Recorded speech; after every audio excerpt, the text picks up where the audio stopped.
Farzandlarimiz bizni namozga e'tiborsiz ko'rganida ularning namozga bo'lgan ruhiy kuchi pasayadi. Ba'zilarimiz juma namoziga chiqadi, lekin ba'zi farzandlari hali ham o'rnidan turmaydi, yotoqlarida qolib ketadi. Holbuki agar o'sha bola o'qish imtihoniga kechiksa yoki qatnasha olmasa, onasi yig'laydi, otasi qattiq bezovta bo'ladi. Dunyo imtihonlari uchun qayg'urishingni tushunaman.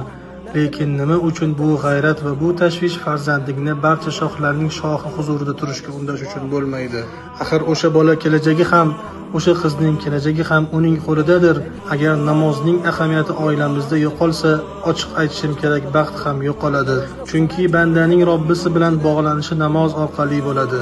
Agar bu yo'l zaiflashsa, baxt ham zaiflashadi. Sevimli payg'ambarimiz sollallohu alayhi va sallam hayotlarining so'ngida ummatlariga namozni o'qinglar va qo'l ostingdagilarga g'amxo'r bo'linglar deb qayta ta'kidladilar.